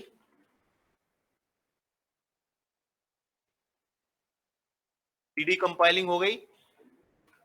नेक्स्ट इज क्या, हमें 3D अगर हम शूट में 3D ऐड नहीं करते, हम कहीं और से निकालते हैं, 3D ऐड नहीं कर रहे, हमने वीडियो निकाली, तो उसमें एक चैलेंज आता है पर्सपेक्टिव मैच का, जो हमें अभी नहीं करना। तो हमारी इजी है, पहले 3D कंपाइल किया, 3D कंपाइल करने के हमें बस उसके ऊपर इमेज रखनी है और आपका सेट। 3D कंपाइल के बाद फिर 2D एंड 3D कंपाइल होगा। और कभी कभार तो इन दोनों के लिए बिल्कुल अलग अलग लोग होते हैं। 3D कंपाइलेशन वो होता है जिसमें तो 3D आपको बिल्कुल परफेक्ट बना के दे देगा, वो पीछे चाहे वीडियो ना रखे, वो सिर्फ एक फ्रेम रखेगा, उसके हिसाब से पूरा सेट करके आपको दे देगा, एक फ्रेम रखेगा बस, क्योंकि एक फ्रेम से पता चल जाता है लाइटिंग, शेडो, मिड टोन्स किस तरीके से मैच हो रही है। एक बार मैच हो गई उसके बाद क्या होगा, फिर दोनों एक साथ मर्ज हो जाएगा, फिर वीडियो भी चलेगी और आपका 3D एसेट भी वहां लगा हुआ होगा। इसके बाद क्या होता है ये मर्जी है भाई, कंपाइल का मतलब मर्जी कहते हैं भाई। और कोई, इसके बाद क्या होगा?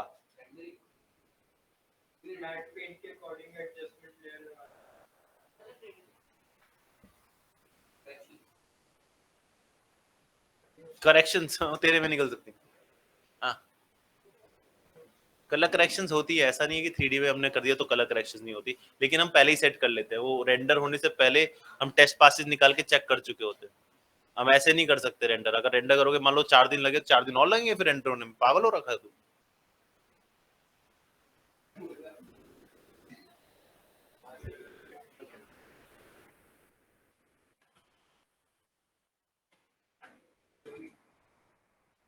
ठीक है, 2D 3D कंपाइल हो गया, अब आप डालोगे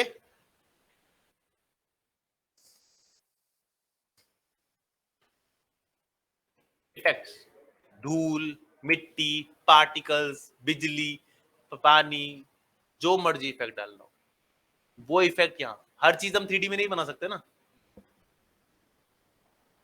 मास्किंग, मास्किंग भी एक इफेक्ट है, कभी कभार मास्किंग करनी पड़ जाती है, चाहे 3D ऑब्जेक्ट हो लेकिन हमें मास्किंग करनी पड़ेगी। जैसे हमने किया था कि वो हमने 3D बनाया, इसके बाद यहाँ पे हमने चेंज किया और पूरे उसको दोबारा करना पड़ा, यहाँ पर हमें लगाना पड़ा उसको प्लेन मतलब अपना जो 3D ऑब्जेक्ट का जो हमारा था वो हमें स्क्रीन के अंदर लगाना था, एक छोटा सा ऑब्जेक्ट, तो वो हमें पूरा मास्क क्रिएट करना पड़ा या उसे फिर कंपाइल करना पड़ा। लेकिन 3D कंपाइल मतलब हर चीज नहीं कर सकते ना। जैसे मान लो मैंने कॉफी का ऐड करना है, मेरे हाथ में एक कप है जिसमें से धुआं निकल रहा है। अब ये धुआं है, ये मैं शूट नहीं कर सकता क्योंकि शूट में धुआं आएगा ही नहीं। अब बाहर हूँ तो बिल्कुल नहीं आएगा, पीछे मुझे कपड़ा काला करना पड़ेगा, और काला कर दिया तो गया। फिर आप तो उसे वो भी नहीं कर सकते, की भी नहीं कर सकते। काला की क्यों नहीं होता? एग्जैक्टली, लाइट की इंफॉर्मेशन नहीं होगी तो क्या होगा? लाइट की इंफॉर्मेशन नहीं है तो आपके ऊपर आएगा। दूसरी बात, आपके बाल काले, बाल सफेद भी कर ले तो फिर भी आपको शेडोज मिलेंगी, तो शेडो भी हट जाएगी, तो वहां पे आप काला नहीं कर सकते। ऐसी कोई चीज है नहीं जो आप रखो फिर। तो इसीलिए आपका कोई भी कलर आप यूज नहीं कर सकते सिवाय उन दोनों के। चलो वो चलते हैं। इफेक्ट्स में क्या क्या आएगा? और धूल हो गया, मिट्टी हो गया, कैमरा एब्रिटेशन हो गया। एक वर्ड था ना, एब्रिटेशंस, एक वर्ड आता है, वो वर्ड हम यूज करते हैं थोड़ी सी डेप्थ क्रिएट करने के लिए, उसका नाम याद नहीं आ रहा। कैमरा एब्रिट्रेशन, बहुत एब्रिट्रेशन कुछ नाम है उसका, वो आता है यूज, वो हम यूज करते हैं। वो क्या करता है, आपकी इमेज को ग्रीन और ब्लू रेड चैनल में डिवाइड करता है थोड़ा सा। जैसे अगर उसे ज्यादा करोगे तो ऐसा लगेगा जैसे बहुत ग्लिच आ रहा है। उसको हम यूज करते हैं थोड़ा सा डेप्थ क्रिएट करने के लिए इन वीडियो ऑल्सो, बहुत हल्का सा, ताकि थोड़ा सा डिफरेंस दिखे। ये डिफरेंस ज्यादा नहीं होता लेकिन आंखें पता चला लेती हैं, ठीक है, वो यूज कर सकते हैं आप। थोड़ा सा आपको शेकी चाहिए कैमरा, वो कर सकते हो। और इफेक्ट्स में और क्या क्या आता है, आप कैमरे के अंदर, कैमरे में लेंस इंपरफेक्शंस डाल सकते हो। विनेटिंग, विनेटिंग पता सबको क्या होता है? विनेटिंग होता क्यों है? ब्लैक तो समझ आता है कि कॉर्नर्स ब्लैक कर देते हैं, होता क्यों है? क्लब एचपी है क्या जो अच्छा लगता है?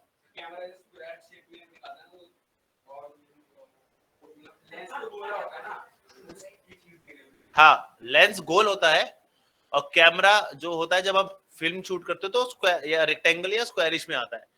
तो जब आप देखोगे गोला तो आपको देखोगे कॉर्नर तो हमेशा रह ही जाएंगे। तो कॉर्नर को ठीक करने के लिए कैमरा लेंस करता है काम, लेकिन इतनी अच्छी तरीके से नहीं कर सकता। तो वहां पे क्या होता है, कॉर्नर्स आपको थोड़े से ब्लैक हो जाते हैं, तो उसको मैच करने के लिए हम यूज करते हैं विनेटिंग। लेंस, हर लेंस परफेक्ट नहीं होता भाई, कुछ स्क्रैचेस, कुछ ऐसी चीज हो सकती है जो उसके अंदर आ सकती है, ठीक है। इसमें लेंस इफेक्ट्स आ सकते हैं आपके, आपको ब्लर इफेक्ट डालने, ब्लर इफेक्ट डाल, तो आप मोशन वेक्टर उठा रहे हो। अब यहाँ पर आपको कुछ चीजें आती है इफेक्ट्स के अंदर। एक चीज और होती है जिसे कहते हैं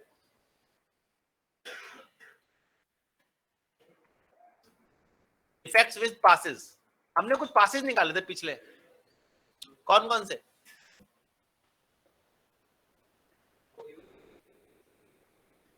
हमने जी डेप्थ निकाला था, उसका इफेक्ट आ गया, ब्लर का, मोशन वेक्टर ब्लर भी आ गया, ठीक है। आईडी पास को नहीं कहेंगे, लेकिन मोशन वेक्टर ब्लर, आपका जी डेप्थ, ये आपकी हेल्प सिर्फ इसमें नहीं करते, ये आपके इमेज में भी आपको हेल्प करेंगे। एओ तो मल्टपास पगले, एओ इफेक्ट नहीं है, एओ कॉन्टेक्स्ट शेडो है, वो तो आनी आनी है। मोशन ब्लर और जी ब्रश में आपके पास चॉइस होती है कि रखना है कि नहीं रखना। वो एओ तो आएगा ही आएगा। एओ सिर्फ एक जगह नहीं आता, कौन सी जगह? अबे तेरे को उसके डोज लग गए? विश्वास मत करना, पहले बता रहा हूं।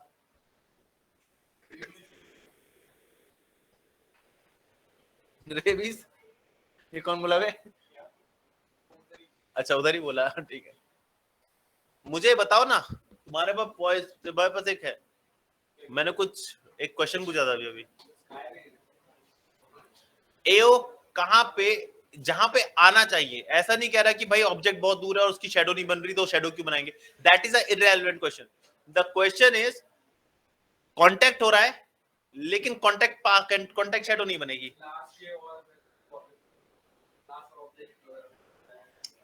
यार ये लड़का सही है, ग्लास पे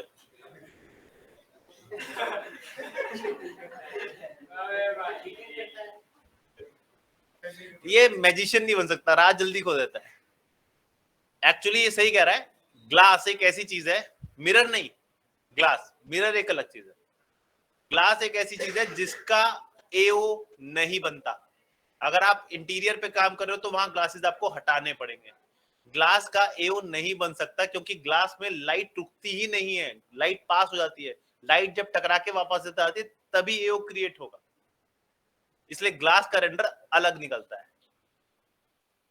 अगर आप पासेस निकालते हो ना ग्लास के एओ के पास, तो आप गधे हो, मतलब ठीक है।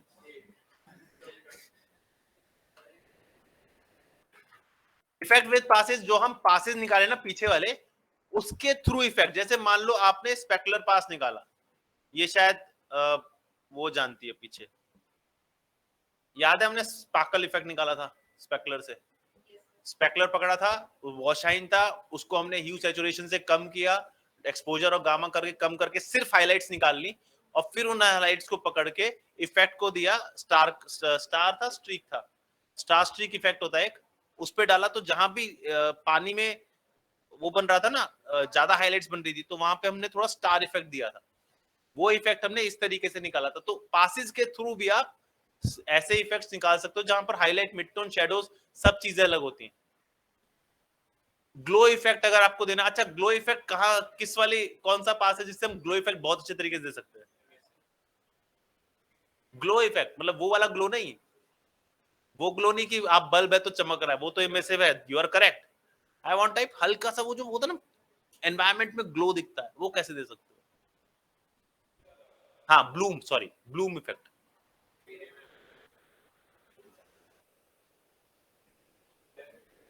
नहीं, हाईलाइट से, सॉरी डायरेक्ट लाइटिंग से। डायरेक्ट लाइटिंग एक ऐसा है जहां पे सिर्फ डायरेक्ट लाइट आएगी।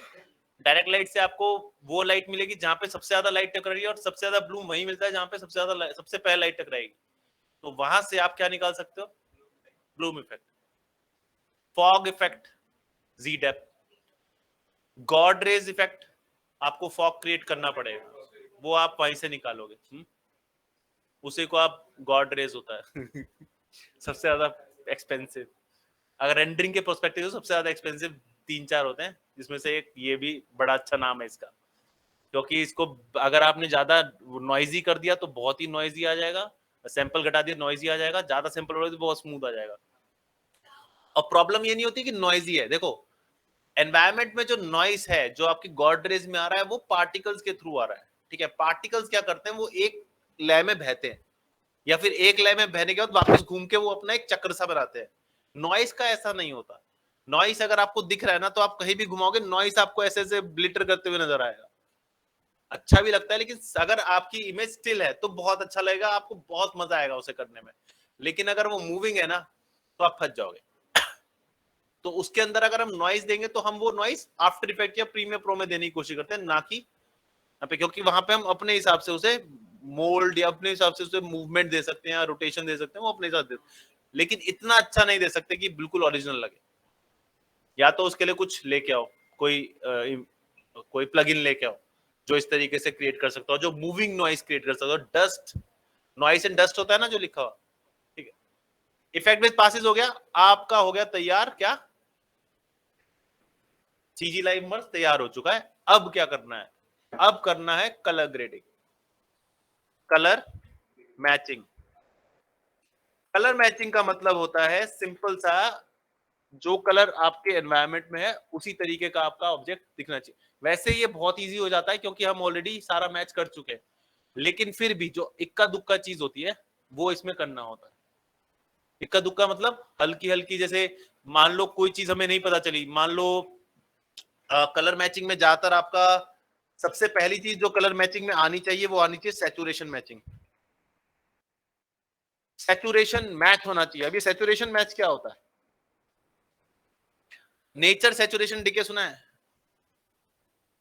नेचर सैचुरेशन डिके, आप एक एक कुर्सी लाए हो लाल रंग की, उसे रख दो धूप में 2 हफ्ते 3 हफ्ते रख दो, क्या हो जाएगा? कलर फेड हो जाएगा, फीका हो जाएगा, इसी को सैचुरेशन डीके कहते हैं। और ये सैचुरेशन डीके कौन करता है? हीट। जितनी ज्यादा हीट प्रोड्यूस होगी उतना आपका रंग फेड होता जाएगा। लाइट कुछ नहीं करती, ऐसा नहीं लाइट चुरा रही है रंग, लाइट नहीं चुराती, ऑब्जेक्ट हीट होके कलर छोड़ देता है। तो सबसे पहले सैचुरेशन मैच है, सबसे पहले। फिर है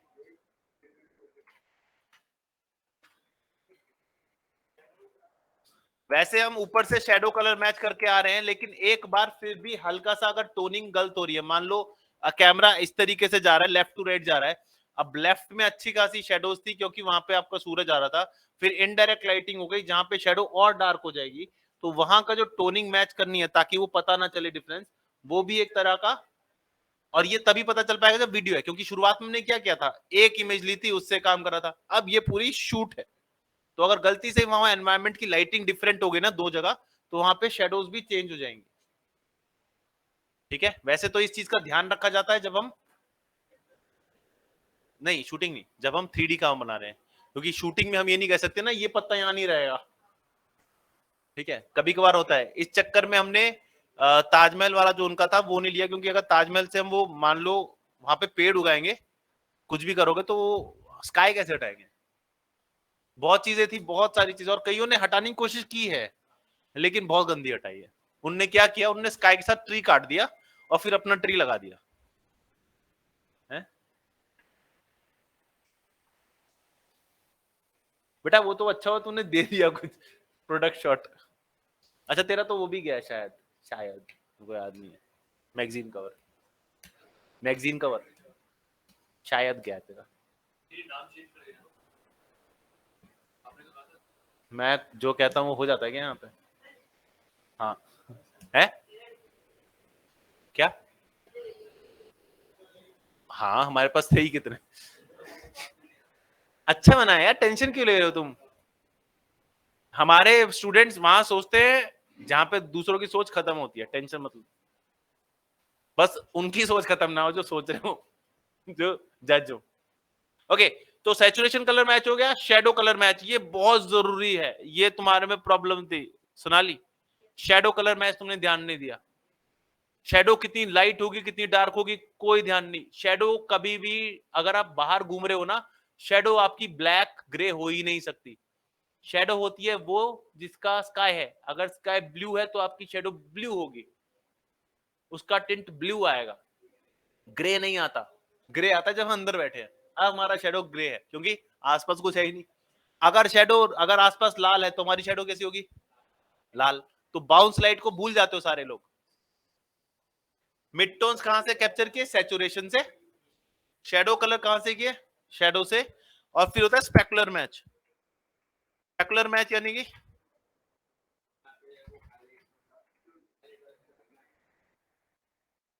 स्पेकुलर कलर मैच या स्पेकुलर मैच, ये दोनों है। स्पेक साइज भी होता है, स्पेक साइज और स्पेक कलर मैच, ये थोड़ा सा ट्रिकी बिजनेस है, क्योंकि होता क्या है इसके लिए ना आपको कुछ स्पेकुलर की चीज वहां पे रखनी होगी, ये डिसाइड करने के लिए कितना स्पेकुलर, कितनी शाइन क्रिएट हो रही है।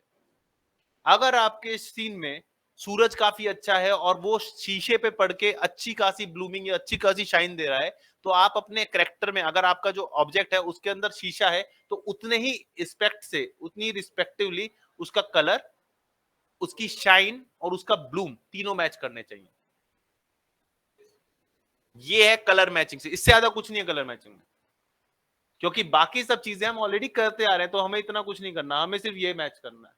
ये 3 मैच कर लोगे काम हो जाएगा। इसके बाद जो हमारा मेन आता है वो आता है नॉइस एंड, या नॉइस मैच ही कर लो। नॉइस मैच क्या होता है? Sorry, noise and grain.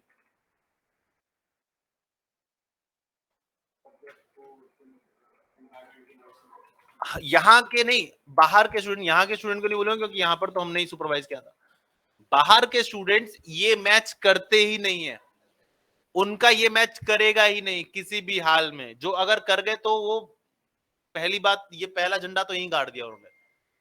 Noise and grains match, आपका जो कैमरा है वो नॉइस प्रोड्यूस करता है।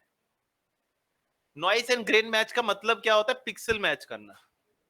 पिक्सल की स्पीड मैच करना है एक तरह से, कि पिक्सल कितनी तरीके से भाग रहा है इधर उधर, या उस पिक्सल में कितना ब्लर का पिक्सल कितना बड़ा है और हमारा पिक्सल कितना बड़ा है वो डिसाइड करना थोड़ा सा, या थोड़ा सा ये कह सकते हो कि जितना नॉइस आपके कैमरे ने कैप्चर किया है उतना ही नॉइस वहां देना।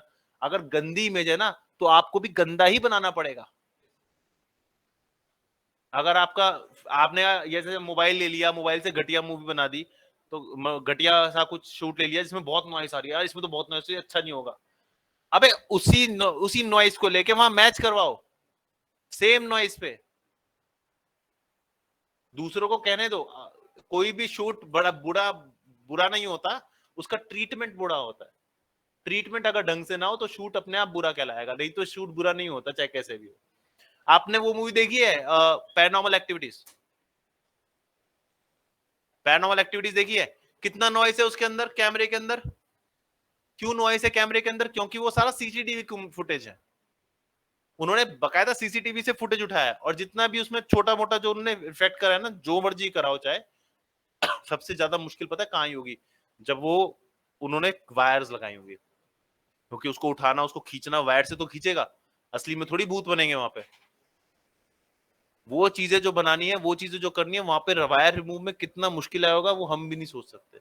या उन्होंने ये किया है कि पूरा सीन बहुत अच्छे कैमरों से ले लिया, कॉर्नर कॉर्नर कैमरे से शूट कर दिया है।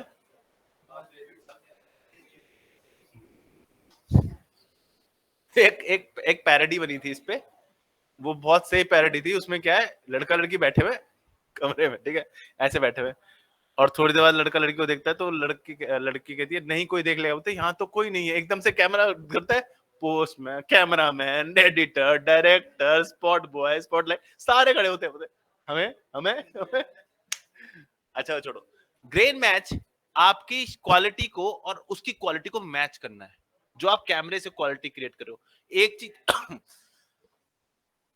चलो रहने दो उसको, नहीं एक चीज होती है जिसे कहते हैं डिस्टॉर्शन मैच। आप डिस्टॉर्शन मैच भी करवा सकते हो, तो हमने नहीं करवाई।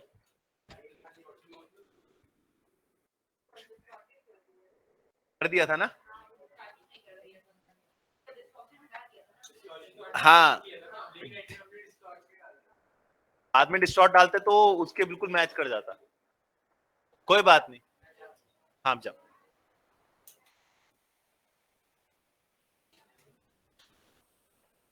मैंने कहा था 4:40 तक आ जाना, कोई नहीं आया हुआ स्टूडेंट्स को। डिस्टॉर्शन मैच समझ आया? ये करना भी जरूरी होता है अगर मुझे उसी फुटेज की मेकिंग भी दिखानी है, क्योंकि प्रॉब्लम क्या होगी, मेकिंग फिर आपको अनडिस्टॉर्टेड पे दिखानी पड़ेगी। फिर प्रॉब्लम क्या होगी कि वो देखेंगे, मान लो आपको कंपटीशन है, वो देखेंगे हमने तो डिस्टॉर्टेड दिया था, आपने अनडिस्टॉर्ट किया। अनडिस्टॉर्टेड करना एक इफेक्ट का काम है, आपने वो किया, आपने बहुत मेहनत करी, उसके बाद आपने काम किया, उसको दोबारा डिस्टॉर्ट कर देते लास्ट में, और वो भी मैच करता हुआ। उससे फायदा ये होता कि वो ये पड़ जाते कि इन्होंने किया कैसे, क्योंकि डिस्टॉर्टेड को करना बहुत मुश्किल होता है, कर नहीं सकते, क्योंकि 3D में थोड़ी डिस्टॉर्ट होगा। 3D में आप फिश लाई लाइन्स ला दो, वो भी डिस्टॉर्ट नहीं करेगा।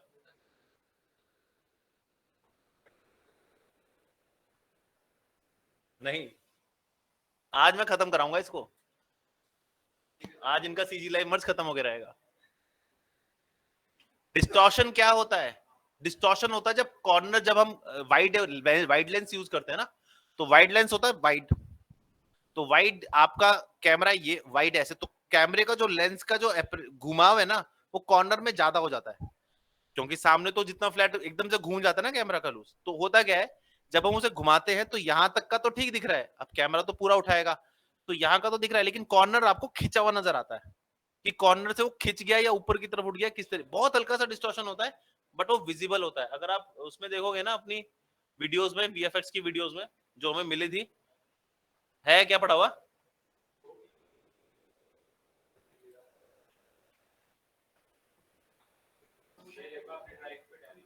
पातुष आप ऑफलाइन नहीं आए, कांट डू एनीथिंग। हाँ जी, दिखाऊं क्या? चलो छोड़ो, समझ गए ना? वैसे टाइम बहुत कम है और भी काम है। ठीक है, डिस्टॉर्शन मैच कराते हैं। ये कराने के लिए थोड़ा लाइव, मतलब अगर ना भी हो थोड़ा सा कर दो, फायदा रहता है, थोड़ा सा, ज्यादा नहीं, थोड़ा सा ऐसा लगता है कि हाँ वो रियलिस्टिक ही अपने किया होगा, फिशर लेंस जो उन्होंने यूज किया वो भी हम यूज करें, एक तरह लेंस मैच जिसे कहते हैं वो कर सकते हो। डिस्टॉर्शन मैच हो गया, सब हो गया। इसके बाद क्या होगा? खत्म, रेंडर निकालो, खत्म, बाय बाय। वो हो गया टेस्ट आउटपुट, सीधा कलर ग्रेडिंग है, ठीक है।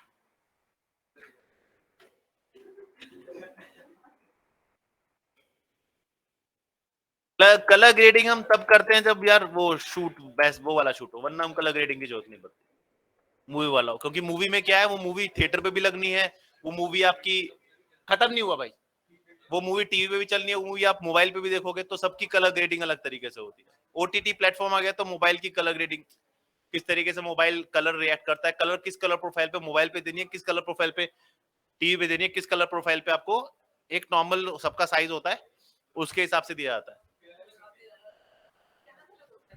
प्रोफाइल चेंज होती है सबकी, सिर्फ प्रोफाइल चेंज होती है, ये नहीं होता कि इसके अंदर इसको मैच कर दूं, इसके अंदर इसको मैच कर दूं, ऐसा नहीं होता।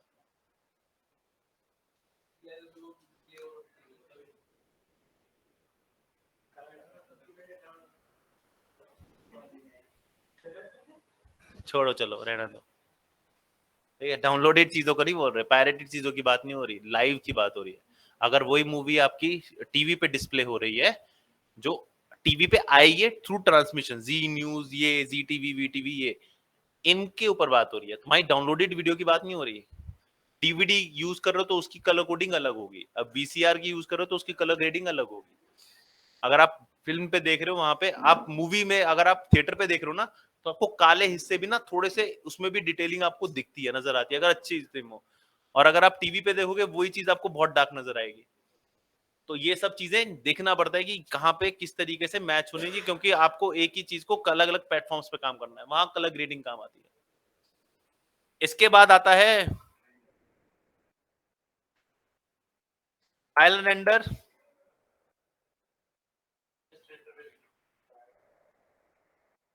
File render and evaluation. Fire and evaluation यानी इवैल्यूएट किया जाएगा कि आपका कैसा है, और उसके बाद आपको प्राइस दे दिया जाएगा। तो ये पूरी पाइपलाइन है किसकी? सीजी लाइन मर्ज।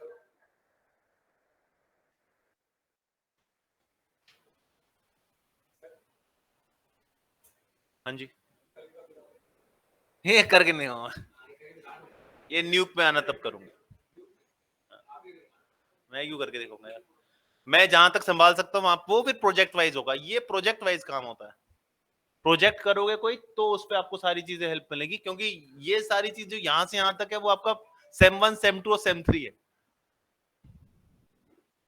सिंपल। इसी में तो सेम 3 पूरा इफेक्टेड है, और क्या है। वीएफएक्स का पूरा प्रोडक्ट पाइपलाइन यही तो है, हैं? सीख गए, सीजी लाइव सीख गए, बनाओ जाके। ओके, जैसा भी है, ये आपका सीजी पर ले लें, ठीक है।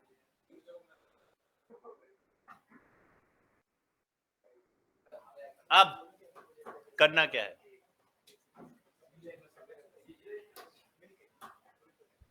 इतना अच्छा नहीं हो, आपको ये सब समझ आ गया है सारा, बहुत बढ़िया। अब करके और आएगा, तो करके आएगा कैसे, मैं बता देता हूं। आप बाहर, आपको सबको अपने अपने, सबको अपना अपना अलग अलग है, किसी का साथ नहीं है, कोई कोई एक साथ नहीं रहेगा। एक फोटो खींचनी है, मान लो कोई यहाँ की एक फोटो खींच गया, कोई कहीं और की फोटो, कोई इंडोर आउटडोर जहां मर्जी की, कोई फर्क नहीं पड़ता। एक फोटो खींचनी है और उन फोटोज पे हम डिस्कस करेंगे क्या हो सकता है। अपनी स्ट्रेंथ देख लेना, आपकी स्ट्रेंथ और वीकनेस, ठीक है, स्ट्रेंथ एंड वीकनेस देख लेना, वो बहुत जरूरी है देखना। कोई लोग कार बनाने में अच्छे होते हैं तो बोलेंगे यार इस पे हम कार रखेंगे, कोई ये कहता है कि नहीं यार हम किसी चीज में, क्योंकि रियलिटी दिखानी ज्यादा जरूरी है, रियल चीज दिखनी चाहिए। मैंने एक फोटो भेजी थी वीएफएक्स वालों को, अभी तक कुछ उसका हुआ नहीं,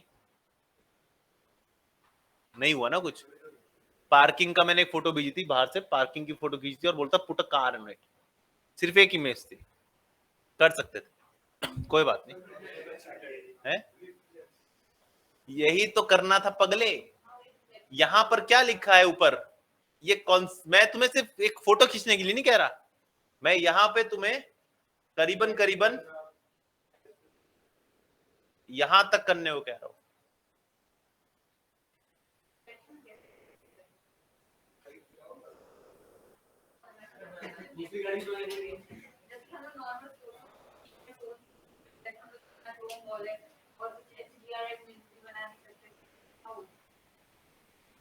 बताया तो था।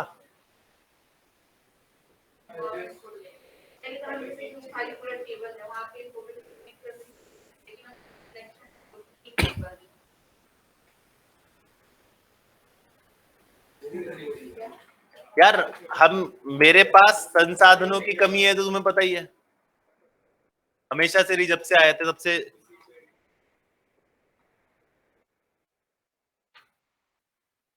संसाधनों की कमी है ना।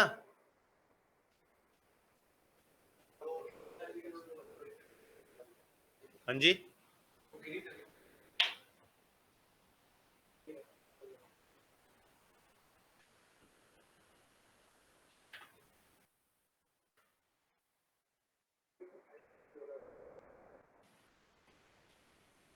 आ जाना चाहिए, ऐसे ऐसा मत करो यार।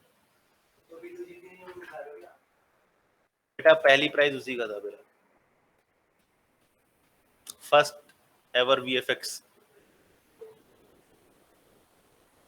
वो 2019 की है। 2017, एक मिनट, 16 में तो हम आए थे।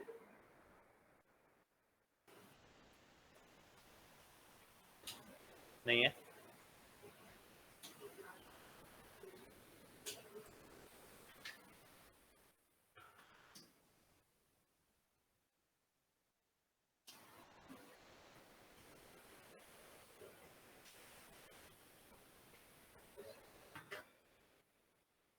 नया वाला ही होगा, कोई नया दिखे तो बताना। ये सबसे अच्छा उदाहरण है वीएफएक्स शॉट का। पूरा शॉट चलता है। ये भाई साहब, इससे सस्पेंस वाला आज तक नहीं देखा होगा तुमने, आज तक इससे ज्यादा सस्पेंस नहीं देखा होगा। इस वीडियो के अंदर इतना सस्पेंस है, इतना सस्पेंस है, तुम पागल हो गए। तो वीएफएक्स शॉट है क्या, मुझे पता नहीं चला। गैस करो। और वो पूरे शॉट में एंट्री किया पीछे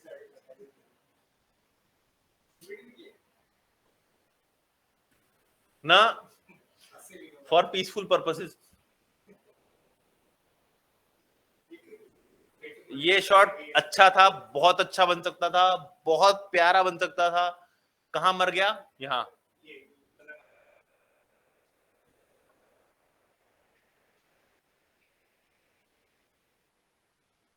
जैसे इसको कसम चलाई हो कि जो ना नाचा नाच ही रहा है।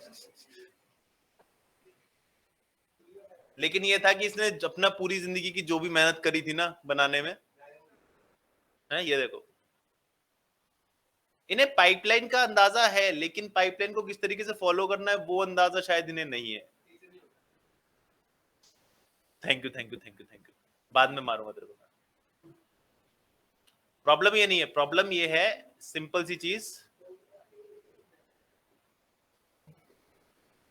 या कह लो कि फैकल्टी के पास टाइम नहीं है, या फैकल्टी बोलते तुम कर लो जो बनेगा देख लेंगे। ये मत करना, ये मत करना प्लीज। यार वो कहां गया, एक्चुअली मैं तुम्हें जो दिखाना चाह रहा था वो ये कि how to match reflections. Reflections match किस तरीके से की जाती है, रिफ्लेक्शन किस तरीके से चाहिए। मान लो आप कार खड़ी करिए, अब कार में तो रिफ्लेक्शन आपको चाहिए, आप किस तरीके से, आपके पास दो तरीके हैं। Either Chrome ball, Chrome ball से आप लाइट भी ले सकते हो, रिफ्लेक्शन भी ले सकते हो, लेकिन सिर्फ रिफ्लेक्शन रिफ्लेक्शन चाहिए तो उसके लिए क्या करेंगे, उसके लिए ये करोगे कि जहां पर आपको कार शूट कर रही है रखी हुई, वहां जाओ बिल्कुल उसी पॉइंट पे, वहीं पर कार की हाइट के हिसाब से फोटो लेनी शुरू करो। एक सामने की, एक इधर की, एक इधर की, 8-9 फोटो लो। और उसको एज अ रिफ्लेक्शन कैप्चर अपनी कार के आसपास लगा दो, आपको रिफ्लेक्शन मिल जाएगा, जुगाड़ू रिफ्लेक्शन लेकिन मिल जाएगा। हाँ, मैंने नहीं दिए ना, वही बाकी तुम करो। मैंने कहा पुट द कार हेयर, अब इसका मतलब ये नहीं था कि उसी फोटो में लगाओ, वहां जाके आप दोबारा फोटो खींचो। आपको फोटोज, आपको ये भी चाहिए, आपको रिफ्लेक्शन भी चाहिए, आपको ये भी चाहिए, बहुत चीजें चाहिए होगी वहां पे। आपको एक चीज नहीं चाहिए। मैं तो अगर होगा तो आप वहां पे फोटो खींचने के बाद, जो आपने फोटो खींची है, फोटो खींचने के बाद आसपास के पत्थर जो वहां पड़े हैं ना, उनका उठा के फोटो खींचता। बहुत फायदा होता है उसका। कटआउट निकाल के ना, जैसे कार के आसपास लगा दोगे ना, तो थोड़ा सा वो लगेगा और वो मैच भी करेंगे सामने। बिल्कुल पास से जाके फोटो ऐसे ऐसे ना, ऐसे जाके कैमरे के ऐसे खींच लो फोटो, तो क्या है आपके पास आ गया। आपको सिर्फ कटआउट निकालना है, कुछ नहीं करना वहां लगाना। वैसे तो बहुत तरीके होते हैं, आप वहीं पर कटआउट निकाल सकते हो, इमेज में तो कुछ भी कर सकते हो, वो भी आप कर सकते हो, ये आपके ऊपर डिपेंडेंसी है। तो वहां से रिफ्लेक्शंस, मेरे को एक्चुअली टीचर ने मना जब किया था, तो मैंने एक बंदे को, मेरा ऊपर था टीएल, वो कह रहा कुछ भी करना रिफ्लेक्शन मत लेना, क्योंकि रिफ्लेक्शन सबसे ज्यादा फंसते हैं। और जब मैंने वो रोबोट बनाया था, वो रिफ्लेक्टिव था, प्रॉपर रिफ्लेक्टिव था, प्रॉपर, उसमें हर एक चीज रिफ्लेक्शन भी थी। कहाँ गया, अब मिलेगा, अब जब टाइम होगा तो मिलेगा नहीं, है ना, ये मत करना।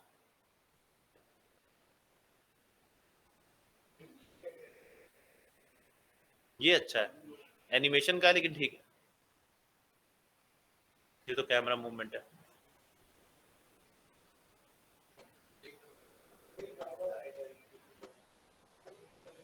भाई मैं रिपीट नहीं ऊपर ले जा रहा हूँ ना, इसलिए वैसे छोड़ दो अभी, चलो कोई नहीं, ढूंढना पड़ेगा यार, बहुत दूर है। कहीं ना कहीं पढ़ सकते, ऐसे नहीं है कहीं नहीं मिलेगी जरूर।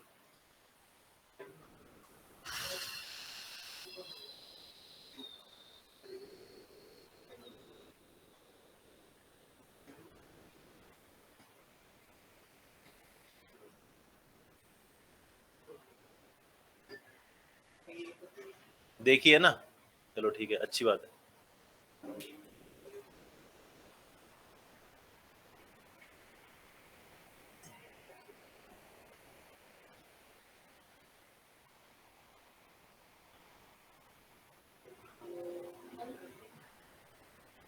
ये डिस्टॉर्शन देख रहे हो,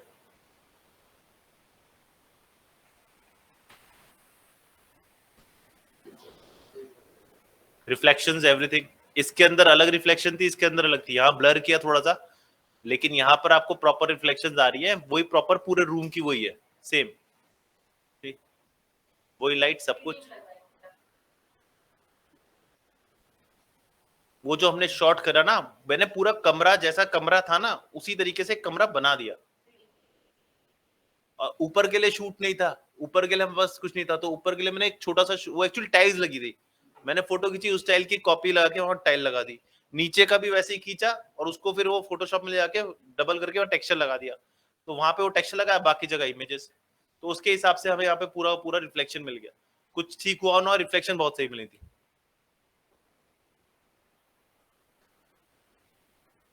और इस बंदे को बिठाए रखा था कि अगर वहां से भी रिफ्लेक्शन आए तो कम से कम इसका बंदा सामने दिखे। इतने में मिल गया था पहले में, आज बहुत मेहनत करनी पड़ती है। बाद में याद आया कि यार ये जो हाथ है ये पार हो रहा है, ये हमने ध्यान नहीं दिया, जब उसे घुमाया था तो हाथ भी चला गया।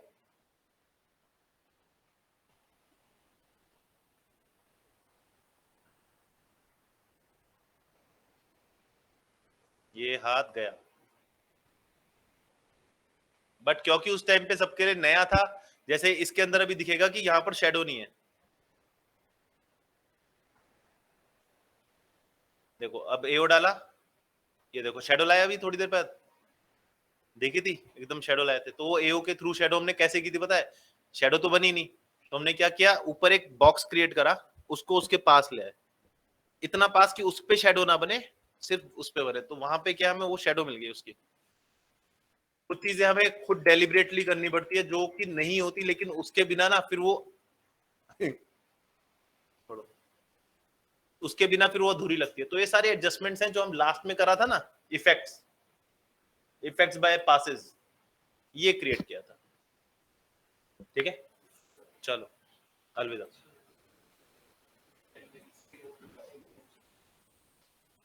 अटेंडेंस राइट, अबे उनियाल पहला ही नाम, ट्यूसडे को एफएल था। अबे उनियाल, आदर्श नेगी